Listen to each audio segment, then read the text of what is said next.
Benvidos ao Ben Falado.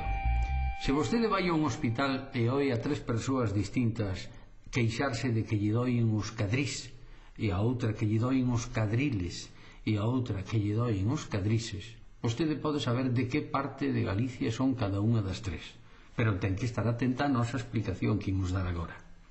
E tamén imos ir ao Instituto da Lingua Galega para que nos expliquen como é o canto dos galegos. Din que os galegos ao falar cantamos. Vamos ver que canto diferente do resto de Europa é o canto dos galegos. Imos aló. Onde están os cadrís? Quen mellor o sabe son os que baixan o lombo a traballar, porque tamén saben ben onde lles doen os cadrís.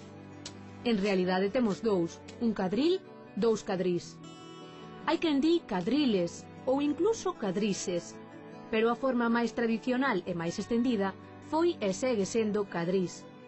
Ai, veñoche de reada dos cadrís. Cando unha palabra acaba en il, debe formalo plural en is, seguindo o modelo tradicional de cadril, cadrís. Por tanto, no galego normativo non se di candiles, senón un candil, dous candís, un fusil, dous fusís. Ben falada. A prosodia é a melodía das linguas, non? É o que de alguna maneira viste a lingua e lle dá en parte moito da súa personalidade. É simplemente pola maneira que temos de dicir as cousas, pois podemos expresar sentimentos diferentes, non? É moi diferente que eu te pregunte a ti, por exemplo, queres tomar un café? Que te pregunte, queres tomar un café?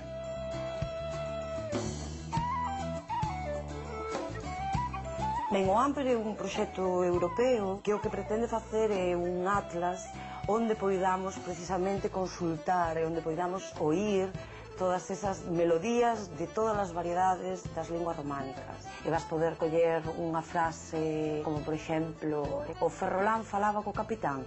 Pois esa frase, coa mesma estructura, a mesma distribución acentual, vai a poder coller en romanés, en italiano, en francés ou en variedades dentro desas linguas e vas poder observar as diferenzas.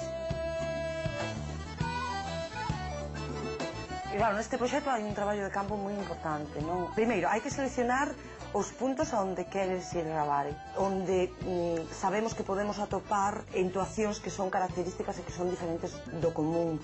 Voulle poñer o micro para que estea... A ver se non o despeino, Claro, estou tan ben peinada, exacto. E despois, en cada punto de enquisa, tens que seleccionar un informante. Primeiro, que sexa representativo desa fala, que teña un grao de sensibilidade lingüística suficiente como para entender en que vai consistir a enquisa. Tres personaxes que van falar con outros tres personaxes. Acórdase que eran o médico falaba. O médico falaba co folgasán. Non importa. Tamén o que pasa é que canto máis representativa é a entoación, máis difícil é de gravar, porque a xente enseguida se sitúa no que eles consideran nivel formal e aí influe por unha parte o que aprenden na escola, castelán, e por outra parte o que escoitan na tele. Forralán falaba co cómico folgasán. Corazán. Folgasán. Grábanse completamente e despois, unha vez que chegamos ao laboratorio, pois o que facemos é extraer cada unha desas frases que se codifican e que despois posteriormente se analizan para obter os datos de prosodia. Un médico pequeno falaba co cabalo. Claro que sí, moi ben. Como se chama a parte do corpo xusto onde remata a cara? Xustiño debaixo da boca. Eso. Como lle chamas a un xoguete que ten forma de persoa? Robot. Que se dan dúas persoas que se queren moito? Ricos. Sí. ¿Ves como sabes? A cruz dos cadrís é a que forman os osos da pelve coa columna vertebral.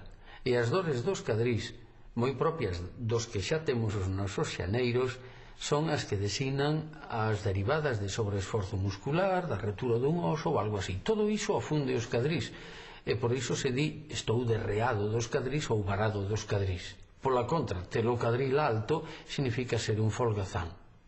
O refrán di que o que non ten sorte ata na cama se escadrila. Se tal lle pasa, xa saben, vayan a Muxía a Pedra dos Cadrís, que é medicina máxica. Disque. Ata outro día.